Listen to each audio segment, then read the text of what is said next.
Donc un été avec coup. Un dessin animé alors. C'est un dessin animé, donne c'est envie, un hein. film d'animation. Oui, Un film d'animation japonais. l'intuition féminine. Donc Koichi est un jeune écolier de 10 ans à peu près qui découvre une pierre bien étrange au bord de la rivière et qui la ramène donc chez lui. Et en passant de l'eau sur cette pierre, il découvre un kappa. Un quoi? Mais Un qu'est-ce qu'un kappa. kappa? Un kappa. Un K-A. truc crabe 2 ouvert, P-A. là. Ouais. Voilà. Donc en fait, un kappa, Espèce de c'est crapaud un vert. esprit de l'eau. Car c'est une figure importante dans le folklore japonais.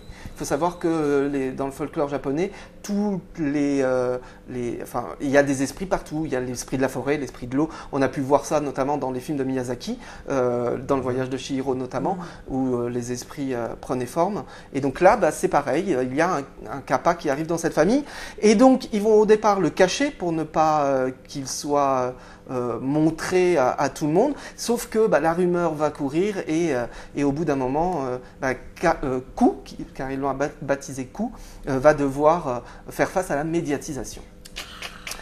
Donc c'est un dessin animé donc japonais bien sûr et tous les grands maîtres du dessin animé japonais du moment ont adoré ce film là, donc que ce soit Isao Takahata du Tombeau des Lucioles ou Kenji Kamiyama de Ghost in the Shell, ils ont tous trouvé ce film effectivement très poétique et c'est vrai, c'est une belle histoire, une histoire d'amitié entre Koichi et Ku et c'est même un voyage en fait qu'ils vont faire durant un été, puisqu'à un moment donné, ils vont partir à la recherche d'autres kappas.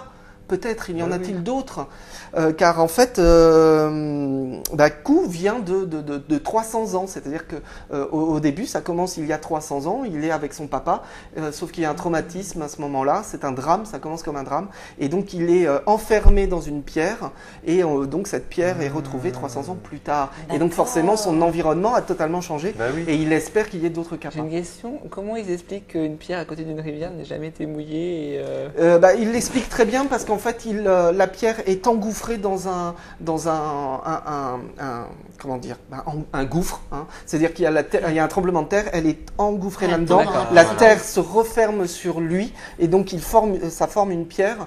Et forcément, comme c'est très très profond, c'est simplement avec le temps que la rivière creuse son lit et que la pierre ressort 300 ans après. Donc tu as l'explication. D'accord, parce que ça paraissait un peu Voilà, c'est une jolie histoire, Oui. c'est un beau dessin animé, même si la dernière demi-heure est un peu trop longue car il dure quand même 2h20.